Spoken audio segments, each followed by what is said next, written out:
The most streamed show in Netflix history almost got canceled after 6 episodes. Steve Carell almost wasn't in it. And one of its most beloved recurring bits started as a prop department accident. 23 facts about The Office, ranked by how much each one changes the way you see the show. We're going from, interesting, to wait, that changes everything. And number 1 is a creative decision so counterintuitive it should have destroyed the show, and instead made television history. Let's count it down.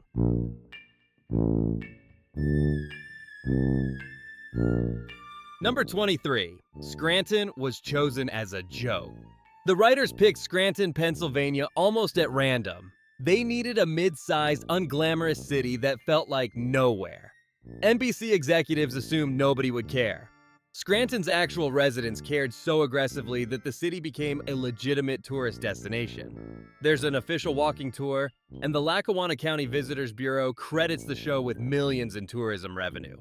A throwaway location decision built an entire local economy.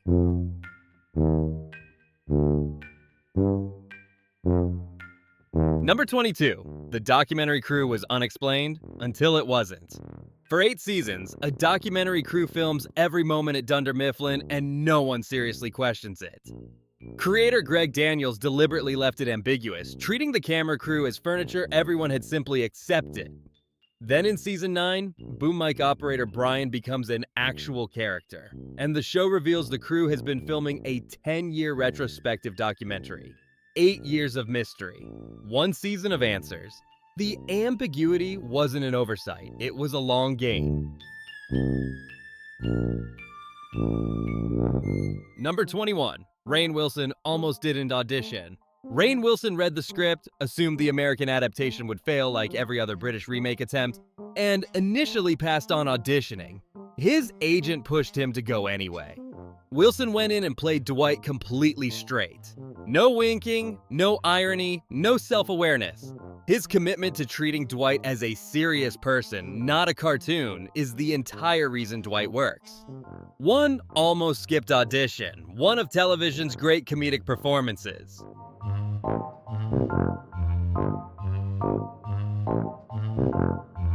Number 20, the conference room table changed everything. Early production planned a traditional boardroom layout. Long table, formal seating, corporate geometry. A set designer suggested shrinking it down and making it round, forcing the cast into uncomfortable physical proximity. That cramped, slightly too intimate table is responsible for half the visual comedy in every conference room scene. Furniture determined tone. Number 19. B.J. Novak and Mindy Kaling were writing their own relationship. B.J. Novak and Mindy Kaling had a real on and off relationship throughout the show's run, while simultaneously playing on and off couple Ryan and Kelly on screen. Their actual dynamic bled directly into the writing. Kaling has described their real relationship as a little like Ryan and Kelly, except that I'm Ryan. They were writing a fictional version of themselves while living it. That's either brilliant or deeply unhealthy. Probably both.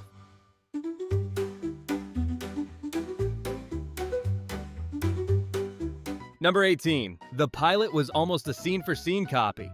NBC executives were so nervous about the format that they insisted the American pilot replicate Ricky Gervais's British version almost exactly as a safety net.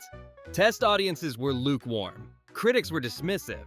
The pilot nearly killed the show before it started, and the creative team spent the entire first season fighting for permission to become something different.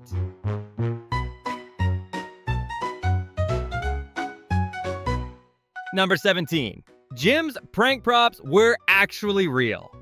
The props department built fully functional versions of every prank Jim pulled on Dwight. The Jell-O mold, the desk items in the vending machine, the stapler. John Krasinski has said this made the pranks genuinely funnier to film because everything actually worked. When Dwight pulled his stapler out of Jell-O, that Jell-O was real. When his belongings appeared in the vending machine, they were actually in there. Real props, real stakes, real reactions.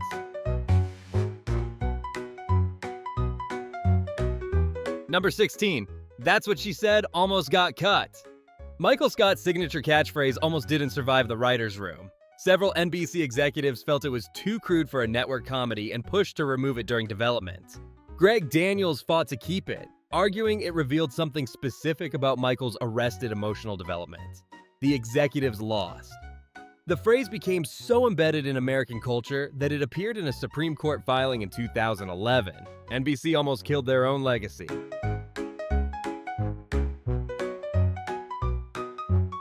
Number 15. Steve Carell never watched the British version.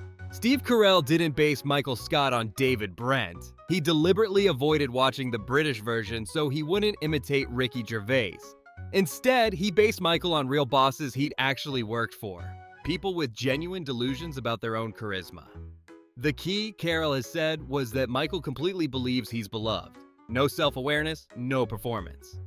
That sincerity is what separates Michael Scott from every other bumbling boss in TV history.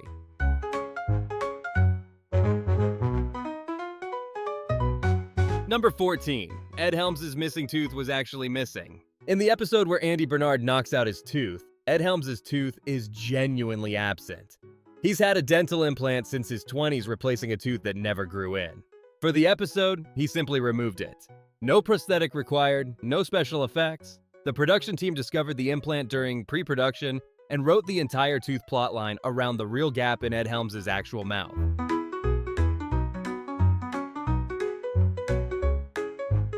Number 13. Each episode generated roughly 40 hours of raw footage. The documentary format wasn't just visual language. The production physically shot footage the way a real documentary crew would. Camera operators were trained to react to action in frame, to miss moments, to catch things accidentally. For a typical episode, the production estimated shooting and discarding roughly 40 hours of raw material for every 22 minutes of finished television. The final product was edited to look like selected documentary footage, because the raw footage was actually selected documentary footage.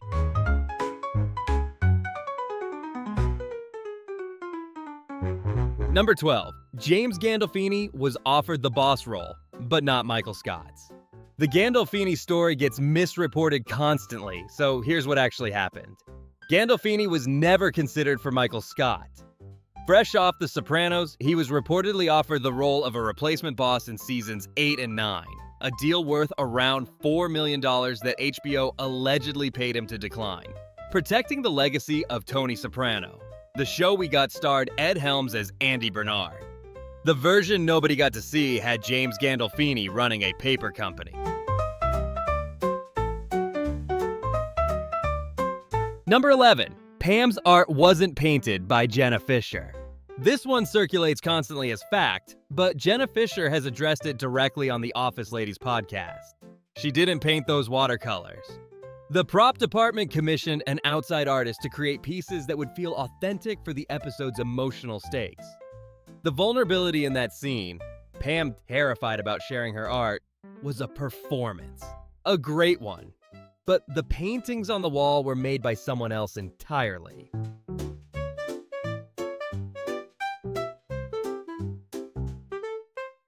Number 10. Threat Level Midnight took 11 years to actually exist. Michael Scott's in-universe action film, Threat Level Midnight, is referenced as early as Season 2 as a vanity project he'd been writing for years. When the episode finally aired in Season 7, where the full film is screened for The Office, the production actually shot a complete low-budget feature to play in the episode. Clips, action sequences, the whole thing. What started as a joke about Michael's delusions required the production to genuinely make the terrible film he'd always imagined. Art imitating Michael Scott.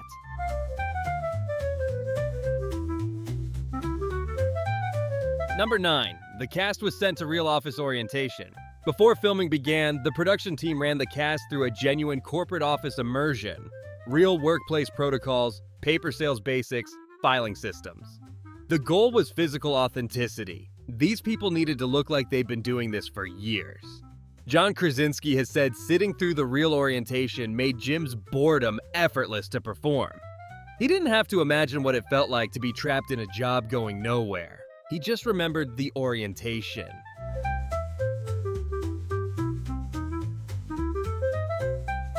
Number 8. The finale shooting schedule was hidden from the cast. During production of the final season, certain cast members didn't know which scenes were going into the finale until they were filming them. Greg Daniels withheld information to preserve genuine reactions, particularly the documentary screening scene, where characters watch footage of themselves from years earlier. Some of the emotion in those scenes is real disorientation. The actors watching their earlier performances weren't entirely acting. They were watching themselves from 9 years ago and processing it in real time.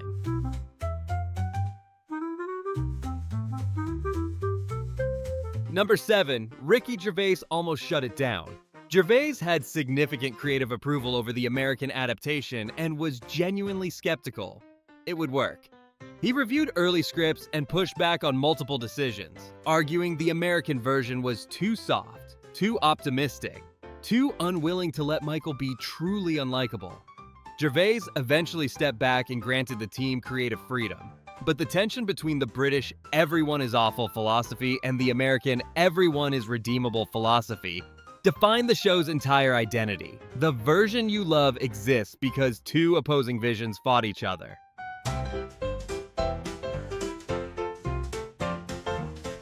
Number 6. NBC thought the show was over when Carell left. When Steve Carell announced he was leaving after season 7, NBC internally began preparing for cancellation. Nobody believed The Office could survive without Michael Scott. The network was ready to pull the plug. But seasons 8 and 9 happened anyway, introducing new characters, deepening existing ones, and delivering a finale that many fans considered the best episode of the entire run. The show's greatest creative challenge produced some of its most emotionally resonant work. The network was wrong.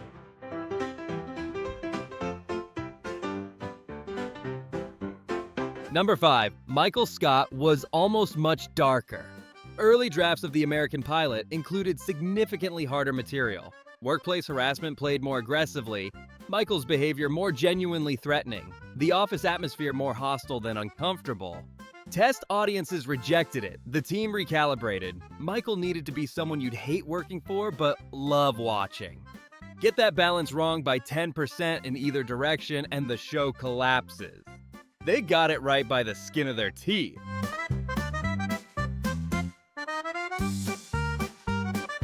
Number 4. The documentary airs in the show's universe, and life continues. In the final season, the documentary the crew has been filming for 9 years finally airs within the show's world. Characters watch themselves, Scranton reacts, and then life continues. Nobody's career is destroyed. Nobody's marriage collapses from the exposure. Greg Daniels has said this was deliberate. He wanted to show that surveillance and revelation don't fundamentally change who people are. It's a quietly bleak thesis buried inside a network comedy about paper sales.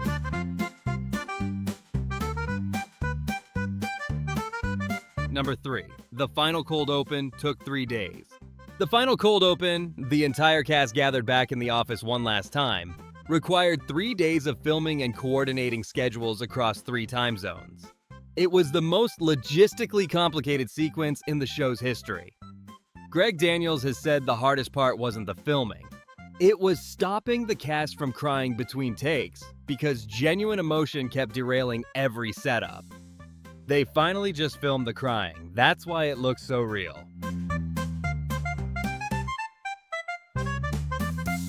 Number 2, NBC nearly canceled it before season 2, twice.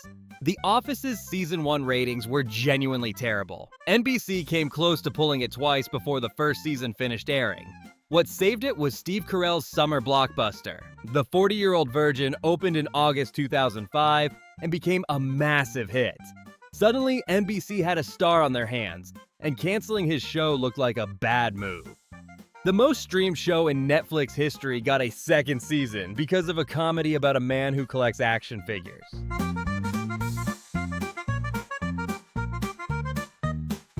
Number 1. The Office accidentally rewrote how television gets made. Before The Office, the dominant sitcom grammar was laugh tracks, emotional resets, and characters who never meaningfully changed. The Office used none of those tools. No laugh track, no reset. Characters aged, made irreversible mistakes, and grew in directions the pilot never suggested. The mockumentary format demanded that every character justify their behavior to a camera, creating a layer of self-awareness that pushed the writing towards psychological realism. Parks and Recreation, Modern Family, Abbott Elementary, What We Do in the Shadows. They all built their DNA from the template The Office established. The format is now so dominant that audiences simply expect television comedies to feel like documentaries. Greg Daniels didn't set out to rewrite the rules. He set out to rescue a struggling British remake NBC had almost canceled twice. But the specific solutions he found to The Office's specific problems — how do you make an unlikable character lovable? How do you sustain emotional stakes without melodrama? How do you let a workplace feel real? — turned out to be answers to questions the entire industry was already asking. That's why it's number one, not because it's the most surprising fact on this list, but because The Office's greatest secret isn't behind the scenes. It's the show itself, a structural revolution disguised as paper sales. 23 facts. From a furniture decision that shaped a decade of comedy to a near cancellation that almost erased television history. The show that looked like a British imitation became the most influential American workplace comedy ever made. Not because of one genius decision, but because of 100 small ones that barely survived network notes, test audience rejections, and a lead actor who almost didn't show up. Next week, we're staying in the mid-2000s, moving from Scranton to Pawnee. Parks and Recreation has its own pile of secrets. The character who nearly destroyed the show in season 1, the casting decision that saved it, and a finale choice so quietly devastating that fans are still debating it. Subscribe if you want to know what they almost got wrong, and what they somehow got exactly right.